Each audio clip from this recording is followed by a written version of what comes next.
Folks, in the MCU's 14-year run, there have been 30 films and 9 direct sequel follow-ups. We're talking the second installment of each MCU franchise. Let's rank them.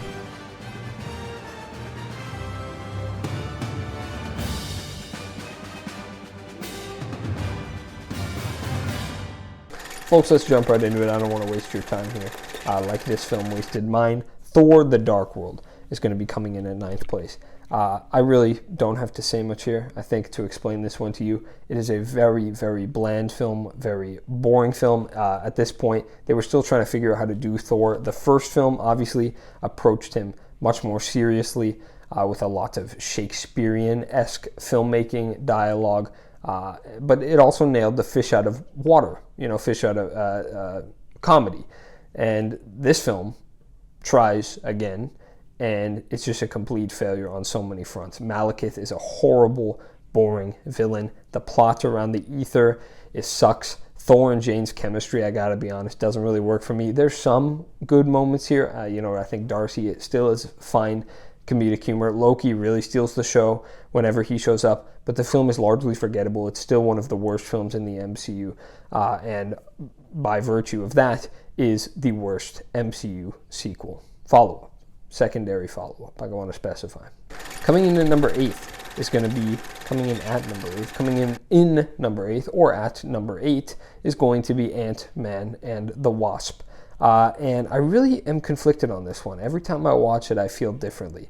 But as of right now, when I think about it, I am not a huge fan of this film. I feel like it tries to explore way too much. The comedy here is a major step down, in my opinion, from the first Ant-Man. The villains here, specifically Ghost, I find a very weak villain. And I mean, look, you go to an Ant-Man film for the comedy. When you don't get a high bar of comedy, then what are you there for that you can't find anywhere else? I don't find this one particularly fun. I think it's way too long for an Ant-Man film. We're talking 2.5 hours here. And overall, very uninteresting plot that it obviously isn't held up by the comedy, which is what the first Ant-Man film did. So, Ant-Man and the Wasp at number 8. At number 7, and this is going to be very controversial, this is where we dip into the controversial territory, is going to be Black Panther: Wakanda Forever. And again, I really like the MCU, so I think this is a testament not to the fact that I dislike Black Panther: Wakanda Forever, but the fact that I really like the rest of the MCU. So why is it at 7th? Because despite all of the things I enjoyed about it, I still don't think it ever excels a ton in any of the categories that it's trying to. I don't find it to be one of the best examples of anything in the MCU.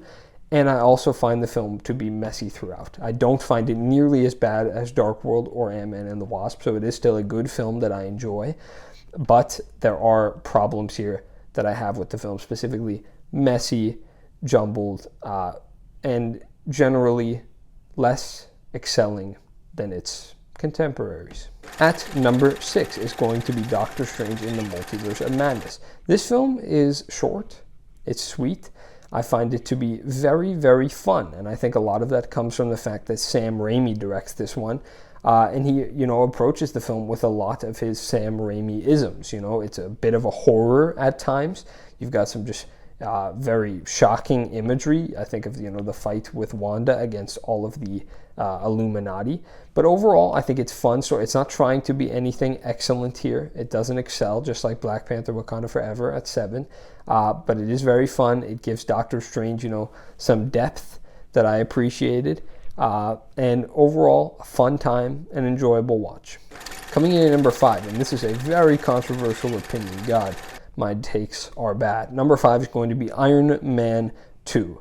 And this film certainly has its problems. Whiplash is not a great villain by any means, but this one is a lot of fun. I think it carries off of the legacy of the first Iron Man in the sense that it's fun. It doesn't take itself too seriously. The premise here, not the greatest, but when I think about this film, all I can remember, Justin Hammer is just an absolute legend. I remember a lot of the action scenes, the race car fight with Iron Man. Robert Downey Jr. is still bringing his A game. It's a flawed film, but it's one that I enjoy quite a bit. It's a guilty pleasure. So Iron Man 2 at number 5.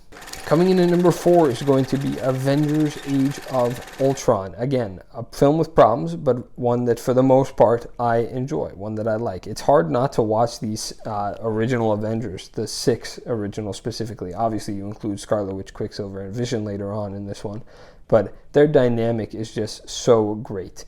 And, Age of Ultron has a lot of the same, it hits a lot of the same notes that the original Avengers does. Less successfully, but still for the most part makes for a fun ride.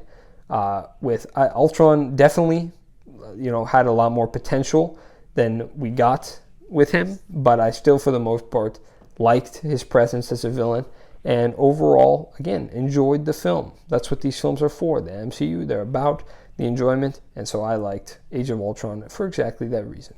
Speaking of enjoyment and speaking of controversial, number 3 is going to be Spider-Man Far From Home. This film is a ton of fun. I don't care what anybody else says. Iron Boy Jr., get out of here. I don't care. This film is fun. It is hilarious. It is probably the funniest MCU film in my mind. I love the premise here. I really, really like all the locations we explore. I think, again, Tom Holland as just a teenage Spider-Man exploring the idea of responsibility in a post-Endgame world without his mentor, as well as the relationship that he's building with MJ. Ned is great comic relief. Mysterio is a really good villain. I very much enjoy Far From Home, if not for the plot, then for the comedy, because this is a very funny film and a very fun one. Is it a traditional Spider-Man film? No, but I enjoy it, and what more can be said than that? Coming in at number 2 is going to be Guardians of the Galaxy Volume 2. And I actually think I like this film more than the original because it, again, a lot of the same things as the original, the comedy, specifically the familial relationship between the Guardians, but you add an extra deeper element in this film in the sense of fatherhood. And I really think that's a great theme that is explored here. Ego is a fantastic villain. And, it doesn't, obviously, the man is bad, but just watching the journey and how you have to get there, I very much appreciate it. And then Yondu is really a core part of this film, and his relationship with Rocket is explored. Drax is a fantastic comic relief character in this one, and his dynamic with Mantis, and then Gamora and Nebula with their classic sister relationships. The film's got some weird stuff, but overall, it's a classic Guardians film. It's one I love. But folks, the only number 1 that is allowed in this world is going to be Captain America, the Winter Soldier. It is a phenomenal political thriller. I love Cap, so obviously I'm biased here, but I think everybody likes this film. How can you not? You've got, every scene is tense. The action is so damn good and exciting, and you actually feel, a lot of the MCU action is just fun, it's lighthearted. Like I think of a Far From Home.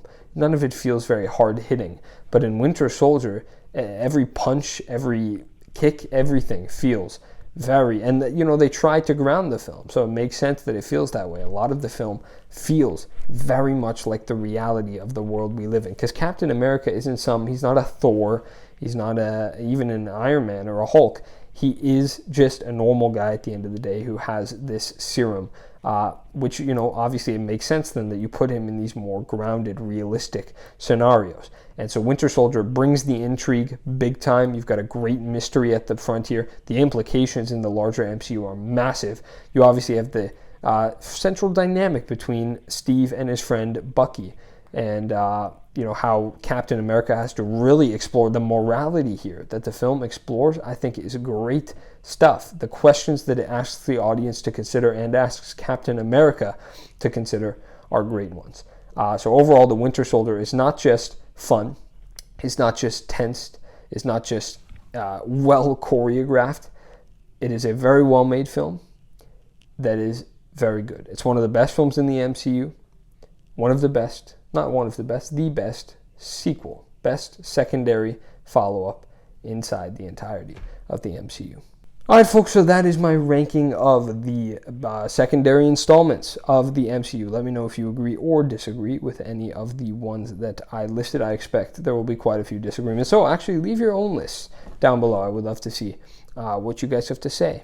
how you would rank these films, because I'm sure you will get a lot of varying opinions on a subject like this. So folks, I have been EDPC Reviews. I will see you when the next secondary installment comes out, which would be the Marvels next year. I will not be doing this video again, but I might tell you where I would put the Marvels in this list. So folks, bye-bye.